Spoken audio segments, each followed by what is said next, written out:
Hola y bienvenidos al podcast Teología en tu vida, un podcast que te ayuda a aprender más sobre la teología y cómo afecta tu vida.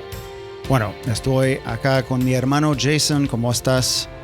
Bien, Eric, ¿cómo estás vos? Bien, gracias. Bueno, hoy vamos a hablar sobre todas las versiones que hay en la Biblia. Y cuando me convertí al cristianismo, usé el NBI. Después usé el New King James, que es en inglés. Y también cuando era un nuevo creyente, tuve una conversación con alguien que me dijo que tengo que usar solamente una versión que se llama King James Version.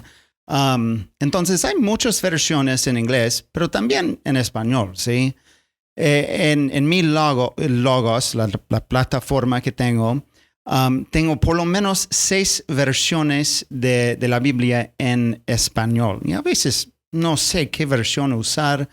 Entonces, bueno, Jason, ¿podés ayudarnos a un poco saber qué versión deberíamos usar? ¿Qué es la mejor versión? Bueno, gracias, Eric. Y son preguntas importantes, ya que estamos hablando de la palabra de Dios, ¿no? Entonces, ¿por qué hay tantas versiones en español, ni hablar de otros idiomas, ¿no? Pero hemos ya hablado de los libros que tenemos en la Biblia y cómo llegaron a estar, un tema importante, las palabras en sí, cómo llegaron a estar. Hablamos un poquito de la idea de manuscritos, tanto en hebreo como en griego. Pero con los manuscritos estamos hablando de nuevo de hebreo, un poco en arameo, griego, pero obviamente quiero leer la Biblia en español, en un idioma que entiendo. Y esto es la idea de la traducción de la Biblia. Y primero, Eric, hay que entender que hay diferentes filosofías, digamos, de la traducción, en dos sentidos que quiero explicar ahora mismo. Primero, es que ¿qué manuscritos vamos a usar? Es una pregunta importante. Como hablamos en el episodio sobre este tema, hace 80 años se hizo un importante descubrimiento de textos hebreos que nos ayudaron a entender mejor lo que decían los originales. Y pasa lo mismo con los textos griegos. Todavía encontramos nuevos manuscritos. De hecho, tengo un amigo que hace varios años pasó un verano en Grecia tomando fotos de textos griegos del Nuevo Testamento que nunca se habían estudiado antes. Wow. Entonces, seguimos con eso, ¿no? Entonces, cuanto más información tengamos, más seguros podemos estar de que tenemos las palabras correctas en la Biblia. Y también aprendemos más sobre el idioma en sí, sobre la marcha con el tiempo. Y la mayoría de las versiones, si no todas, utilizan hoy el texto masorético para el hebreo, el Antiguo Testamento. Se ha actualizado con el tiempo, pero es básicamente la misma. Pero con el griego, generalmente hay 2 textos que se utilizan como base de la traducción. Una es el Textus Receptus y la otra es el texto crítico. Bueno, el Textus Receptus, o el texto recibido, es el Nuevo Testamento griego que Erasmo elaboró en los días previos a la Reforma, hace muchos años, ¿no? Y fue muy importante en la historia de la Iglesia, en la Reforma en sí, y muchas traducciones primeras en inglés, alemán, español, usaron el Textus Receptus. Por lo tanto, es un buen Nuevo Testamento en griego. Pero de nuevo, Eric, con el tiempo hemos encontrado cada vez más manuscritos griegos, algunos de los cuales son más antiguos y se supone que están más cerca del original, más precisos, digamos. Y a medida que hemos encontrado más manuscritos, los eruditos han ido formando con el paso de los años lo que se llama el texto crítico. Y usan la palabra crítico porque están evaluando qué texto griego es probablemente el original. O sea, es un proceso. Y la verdad, Eric, no hay grandes diferencias entre los dos, pero hay algunas diferencias de las que vamos a hablar. Y otra forma de entender estas diferencias es pensar en los textos griegos como un árbol genealógico, ¿no? Como si cada rama de ese árbol representa manuscritos que circularon en una región geográfica específica del mundo. Algunos son más antiguos que otros y por lo tanto más cercanos a la fuente original.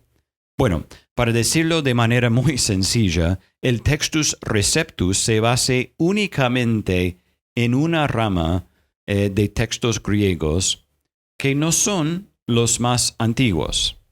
Mientras que el texto crítico de la Biblia griega se basa en varias ramas, algunas que son más antiguos y más cerca al original. Una vez más, la idea es evaluar cuál es lo más preciso. Entonces, primero tenemos estos dos textos, el Textus Receptus y el texto crítico. Y esto va a ser importante cuando hablamos de las versiones que hay hoy en día. La otra diferencia en filosofía tiene que ver con cómo traducir el original al idioma de destino, al español en nuestro caso. Algunos usan lo que se llama la equivalencia dinámica, que es una traducción más de idea por idea, y otros usan la equivalencia formal, que es una traducción más palabra por palabra, o más literal, digamos. Y básicamente estas dos filosofías representan los dos puntos más extremos de un espectro. Cada una de las traducciones de las que vamos a hablar se ubica en algún lugar en este espectro, ¿no? Entre la traducción más literal, palabra por palabra, o la más dinámica o idea por idea. Ahora bien, a primera vista podríamos decir que, bueno, Eric, deberíamos querer ser lo más literal posible en nuestra traducción para asegurarnos de que estamos reflejando lo que los autores humanos y el Espíritu Santo quisieron comunicar. Y eso es cierto. Pero también tenemos que pensar en cómo funciona el lenguaje, el idioma, y entender que traducir de un idioma a otro no es un proceso de como 1 a 1, no es una ecuación matemática. Bueno, permítame darte un ejemplo, Eric. Si te digo, Eric, estamos en el horno. Bueno, y después... Muy mal. Claro, pero si quiero traducir esta frase al inglés o a otro idioma, ¿cómo debo hacerlo? Si digo que debería traducirla literalmente, en realidad podría causar confusión. O sea, la gente podría entender que vos y yo estamos en realidad dentro de un horno gigante y cerca de la muerte. No sé. Pero la pregunta es, ¿cuál es la idea que estoy tratando de comunicar al decir estamos en el horno? ¿No? Bueno, que estamos con problemas. Y hay una situación difícil. Es lo que quiero comunicar. Entonces, si estoy traduciendo esa frase y quiero comunicar cuál es el mensaje real, es posible que no la traduzca literalmente. O sea, traducirla literalmente en realidad no siempre ayuda a la audiencia a entender la idea real. Si quiero ser claro, si quiero comunicar fielmente el mensaje, tengo que encontrar otra frase que tenga el sentido en el idioma de destino. Bueno, Eric, si una vez has visto un cartel que ha sido traducido a varios idiomas y la traducción es tan literal que básicamente no tiene sentido, ¿no? Como usaron el traductor de Google sin tener en cuenta cómo funcionan los idiomas. Entonces acá es la cuestión. Ese proceso de intentar comunicar la idea es un poco subjetivo. Y eso no quiere decir que los traductores quieren hacer que la Biblia diga lo que sea, pero sí requiere un poco de arte la traducción. No es solo ciencia pura. Bueno, en un momento vamos a hablar sobre dónde se ubican las principales traducciones en este espectro. Y también hay algunas paráfrasis, y es mejor pensar en ellos no como traducciones, sino como paráfrasis.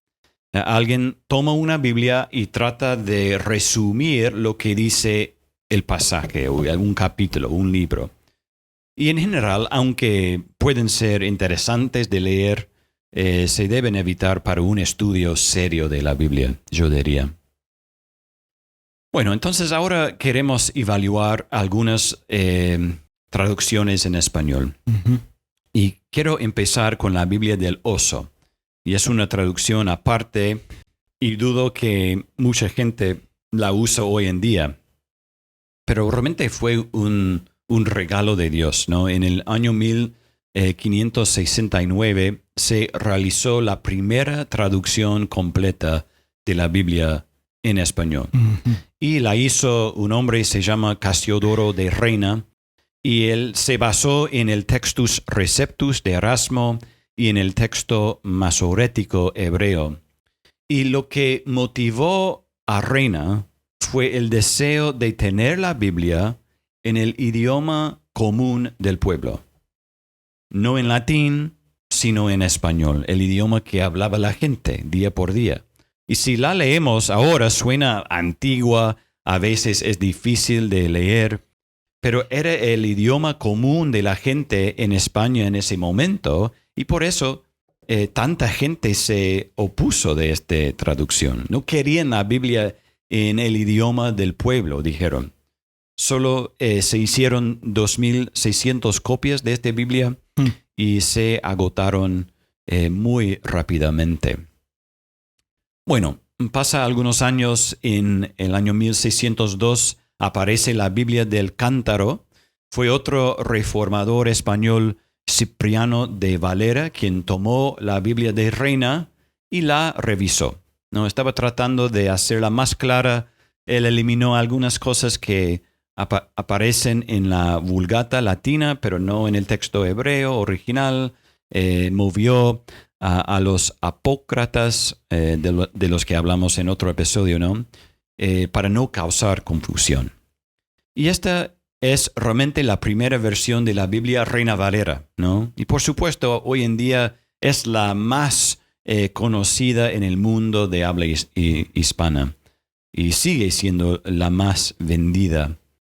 Entonces, desde la época de Valera ha sido revisada unas 15 veces, pero solamente quiero hablar de algunas de estas revisiones y solo voy a compartir algunos puntos. Y Eric, si quieres saber sobre la filosofía que usa una traducción en español o de qué textos hebreos o griegos usaron, es bastante fácil encontrarlo. O sea, en la Biblia misma generalmente hay algunas páginas de prefacio que dan esta información, ¿no?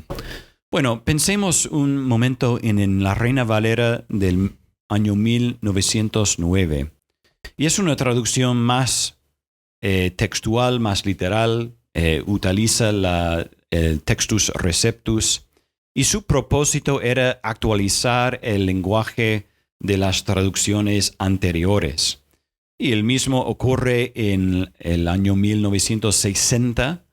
Nuevamente la Biblia más utilizada en el mundo hispanohablante hoy en día. La versión de 60 fue un intento de actualizar el lenguaje para reflejar el español de los años 50. Pero intentaron mantener la sensación de las versiones anteriores. Sigue siendo un uso más literal de la Textus Receptus. Fue un grupo de teólogos de América Latina y España los que actualizaron la traducción. Y bueno, Eric, es un buen momento para decir algo importante. Que es importante ver si una traducción utiliza una o dos personas o si es un comité el que toma las decisiones de traducción. Como en toda la vida, Eric, hay sabiduría en una multitud de consejeros, así que es importante que las traducciones tengan un comité. Pero con la versión de 60 reconocieron otra verdad importante sobre el lenguaje, y es que cambia con el tiempo. Incluso hay palabras cuyos significados cambian con el tiempo, ¿no? El español de la Reina Valera o del Biblia de la Oso no es del español de 1909 ni de 1960, ¿no? Las palabras van cambiando, los significados van cambiando. Entonces, solo para mostrar que en cierto modo es un proceso continuo porque los idiomas cambian. Incluso el significado de las palabras cambia con el tiempo. Bueno, había otra revisión de la Reina Valera en el año 1995 para actualizar el español. De hecho, ellos dicen que se ha tratado de poner el mensaje Biblia de vida y esperanza al alcance del lector contemporáneo, independiente de su origen, nacionalidad y peculiaridades idiomáticas. Otro cambio importante en esta versión es que agregaron párrafos e intentaron dar formato a los diálogos para que fuera más fácil entender quién está hablando. No sé si has leído la Reina Valera 60, a veces es difícil ver quién está hablando en una conversación. El 95 sigue siendo una traducción más literal basada en el Textus Receptus. Bueno, luego en esta línea de Reina Valera está la Reina Valera contemporánea del año 2011, que de nuevo es una actualización del idioma. Pero en este caso están usando un texto hebreo más actualizado. Siguen usando el Textus Receptus, pero agregan notas al pie de las páginas para indicar cuando hay diferencias con el texto crítico griego. Y esta versión es más dinámica o idea por idea, y se realizaron actualizaciones a la gramática para que sea más legible en las Américas también, ¿no? Bueno, dejando la Reina Valera, ahora pensamos en una Biblia, una traducción se llama la Biblia textual. Y el objetivo de esta traducción es ser lo más literal posible. Los traductores, y de hecho, Eric, es un poco difícil averiguar quiénes fueron, para ser honesto, ¿no? Pero su objetivo es ser lo más literal posible. Afirman que tienen la Biblia más precisa porque es la más literal. Bueno, creo que esto es discutible, pero es interesante leer leer esta traducción y considerar sus argumentos. Y ellos usan el texto crítico del griego y de hecho siempre están buscando el texto griego más preciso, más antiguo, y por eso ya están, creo, en la cuarta edición de esta traducción. Bueno, luego está la Biblia de las Américas o la Nueva Biblia de las Américas. Son muy similares. La nueva usa ustedes en lugar de vosotros, que lo hacen más para América Latina. También es más moderna en su lenguaje, la nueva. Pero los dos usan los mismos principios de traducción que el NASB en inglés, que es una traducción en inglés bastante literal. Entonces están usando la misma filosofía. Yo diría que la Biblia de las Américas es más literal que la nueva, pero los dos usan el texto crítico del griego. Bueno, pasamos a otra traducción que es bastante popular en el mundo. Es la Nueva Versión Internacional. Y esta es una traducción más dinámica, idea por idea. Se basa en el texto crítico del griego y utiliza la misma filosofía de traducción que la New International Version en inglés, como que mencionaste al principio, ¿no? O sea, no es una traducción del inglés, pero utiliza la misma filosofía de traducción. Dicen ellos que han procurado emplear el lenguaje más fresco y contemporáneo posible a fin de que el mensaje de la palabra divina sea tan claro, sencillo y natural como lo fue cuando el Espíritu Santo inspiró el texto original. Dicen ellos, ¿no? Bueno, otra versión es la Nueva Traducción Viviente. Y esta es una versión que utiliza la misma filosofía que la New Living Translation en inglés. Yo una vez con mis amigos, Eric, escuché que J.I. Packer usaba esa versión en sus devociones diarias. Entonces, yo y mis amigos fueron en este momento para comprar, ¿no? Y es una versión basada en el texto crítico. Los traductores admiten que hay valor tanto en las traducciones palabra por palabra, más literal, como idea por idea. Y ellos buscan lograr un equilibrio, dicen. Si es una traducción más literal, o digo que si una traducción de una frase más literal no tiene sentido, ellos buscan usar un lenguaje más moderno, más idea por idea. Y esto se ve con los pesos o el dinero o la hora del día, por ejemplo. Quieren usar medidas que vamos a entender hoy como 1 kilo, ¿no? Y esta versión fue traducida con el propósito de que fuera fácil de entender cuando se leyera en voz alta, que me parece interesante, ¿no? Bueno, pasamos a 2 más traducciones que son más nuevas, digamos. Uno se llama Dios habla hoy, que usa también el texto crítico del griego. Realmente es una traducción dinámica o de idea por idea. Dicen que intenta comunicar la idea expresada en el texto base, si es necesario, a costa de la literalidad, del orden original de las palabras, de la voz gramatical del texto base, etc. O sea, es una traducción, no es una paráfrasis.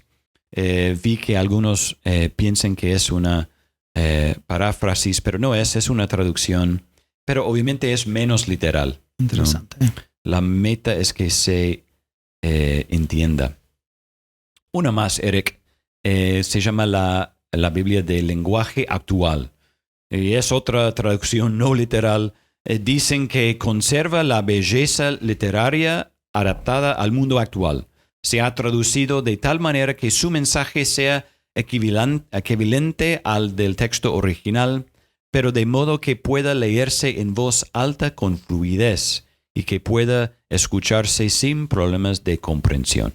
O sea, de nuevo, no es la meta ser literal, es una traducción idea por idea, dinámica. Bueno, Eric, después de todo eso, volvemos a tu pregunta. ¿Cuál es la mejor?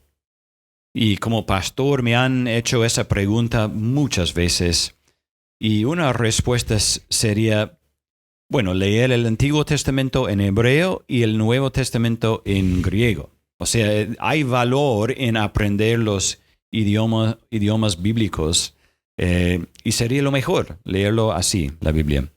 Pero entendemos que no es para todos y la verdad es que hoy en día tenemos buenas traducciones. Entonces la respuesta es que la mejor traducción de la Biblia es la que vas a leer. Si tú lees y amas la Reina Valera, excelente. Si lees la NTV, genial.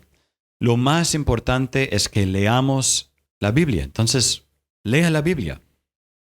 Sin embargo, acá hay algunas cosas que se debe considerar. Primero, hay que pensar, Eric, en el propósito o la ocasión de tu lectura. Yo mencioné que J.I. Packer leyó la NTV en su tiempo devocional. Bueno, obviamente él sabe que es menos literal, pero la está leyendo en su tiempo devocional. Y yo lo he hecho también y fue una gran bendición para mi vida. Pero si estás haciendo un estudio bíblico más serio, probablemente sea mejor una traducción más literal, ¿no es cierto? Y si es para un nuevo creyente, por ejemplo, que tal vez no lea muy bien, sería bueno darle una traducción que sea más idea por idea, más fácil de leer. Entonces, primer consejo sería considerar el propósito y la ocasión. Segundo, como ya dije, evitar las paráfrasis. Especialmente porque tenemos tantas buenas traducciones para elegir. No hace falta leer una paráfrasis. En tercer lugar, Eric, y estas son opiniones mías, ¿no? Pero si voy a equivocarme, quiero equivocarme del lado de más literal que de más dinámico. Y por lo general quiero utilizar una traducción que se base en el texto crítico del griego. Y yo sé que hay opiniones muy fuertes sobre este asunto, si deberíamos usar el textus receptus o el texto crítico. Pero yo creo que el texto crítico representa el texto griego más preciso del Nuevo Testamento, así que prefiero traducciones que usen este texto. Sin embargo, y una vez más, yo usaría felizmente la Reina Valera por el resto de mi vida sin ningún problema.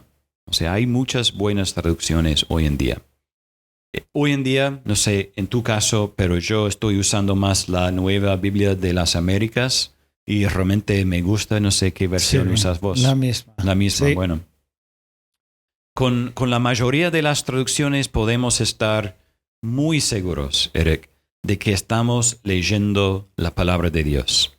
Y lo más importante es que la leamos, la estudiemos, la memoricemos y busquemos vivir de acuerdo con sus gloriosas verdades.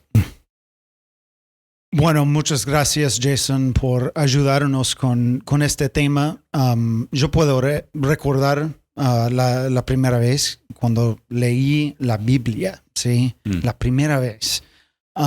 Entonces me da mucho agradecimiento pensar en este proceso y el regalo que nosotros realmente tenemos Amén. en la palabra de Dios. Sí. Entonces, gloria a Dios por la Biblia que nosotros tenemos. Y bueno, gracias a todos por escuchar este episodio de Teología en tu Vida. Y nos vemos la semana que viene con otro episodio.